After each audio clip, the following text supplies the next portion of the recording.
Yeah, the questions that we're fielding and stuff are a lot less than they were, especially since they've capped the well.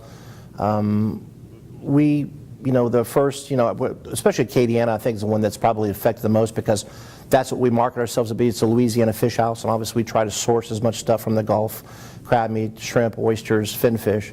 The thing was important for us from the get-go was really communication and educating our wait staff, because they're the ones on the front lines that are taking the questions, that are fielding the questions from the concerned clients coming in. I think D.C. might be a little bit of an unusual market. It's a very educated, very well-traveled market, and we have a lot of people from all over the country, all over the world that go through our restaurants.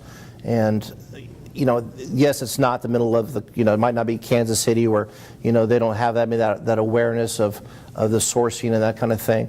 I think, and that's not saying it wasn't safe before, but obviously what everybody's saying is that the seafood coming from the Gulf right now is probably the most regulated, most tested seafood that's on the market right now. How bad has the brand of Louisiana seafood been hurt since the oil spill from BP?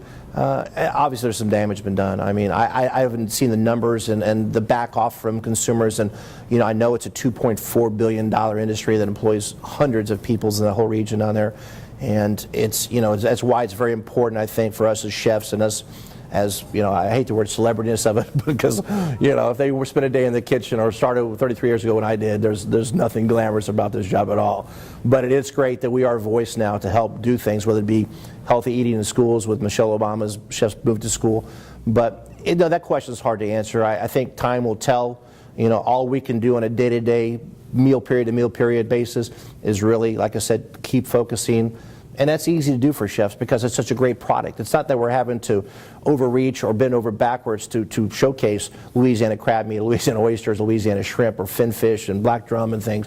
It's easy for us because, that's sourcing the product, whether it be going to a farmer's market and buying an heirloom tomato in the middle of August, makes our job so much easier. All we have to do is slice that tomato, sea salt, extra virgin olive oil, and serve it in a nice atmosphere. The same thing goes with Louisiana seafood. If you're sourcing that seafood, if you're handling it correctly, and if you're doing what you do to it with as little manipulation as possible, the seafood is going to stand on its own. So it really makes our jobs as chefs easier. So it's really a no-brainer to really showcase and focus on that. So, the long-term effects of the economy, I think that's really hard to tell still, but all we can do is really keep moving ahead and forward with what we do and have been doing for a long time.